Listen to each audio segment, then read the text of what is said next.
एक बहू के अपने ही ससुर से अवैध संबंध होते हैं।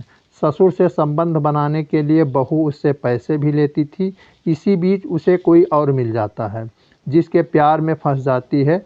उसने उसे विदेश ले जाने का लालच दिया। विदेश जाने के लिए बहू ससुर से 2 लाख रुपये मांगती है, लेकिन ससुर जब रुपये नहीं देता है तो बहू हैवान बन जाती है और ससुर को ठिकाने लगाने का प्लान बना लेती है।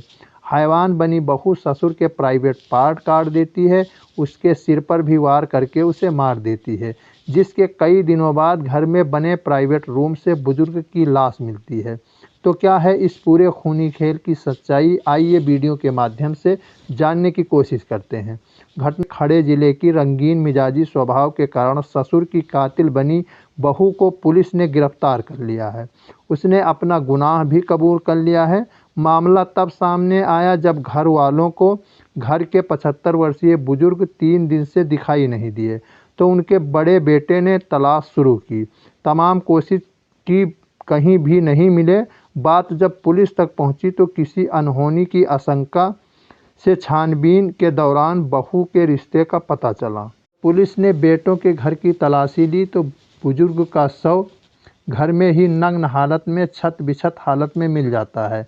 शव को फोरेंसिक लैब भेजा गया, जहां से रिपोर्ट में बुजुर्ग की मौत का कारण सिर में और प्राइवेट पार्ट में गंभीर चोट आया। मृतक के बड़े बेटे ने अपने छोटे भाई की पत्नी पर हत्या का शक जताया। पुलिस जब छोटी बहू को हिरासत में लेकर सख्ती से पूछताछ करती है तो उसने सारा सच उगल दिया, लेकिन उसने जो सच्चाई बताई वो वाकई में हैरान कर देने वाली थी। बहू ने बताया कि ससुर उसके साथ संबंध बनाते थे और बदले में उसे पैसे देते थे। आगे उसने पुलिस को बताया कि उसकी फेसबुक पर एक शख्स से दोस्ती हो गई थी जो उसे विदेश ले जाना चाहता था। इसके लिए उसे 2 लाख रुपये की ज़रूरत थी, लेकिन ससुर ने पैसे देने से इनकार कर दिया और साथ ही विदेश जाने को रोकने लगा।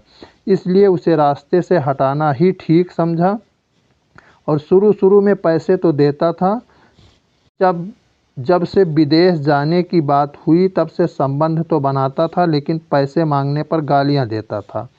इसीलिए उसका प्राइवेट पार्ट काट दिया और सर पर भी वार करके रूम से बाहर निकल गई। तो घटना सुनाने का उद्देश्य किसी को पैनिक करना नहीं है, किसी को ठेस पहुंचाना नहीं है, सिर्फ आपको जागरूक करना है। तो सतर्क रहें, सावधान रहें, अपना और अपनों का ख्याल रखें। जय हिंद, जय भारत।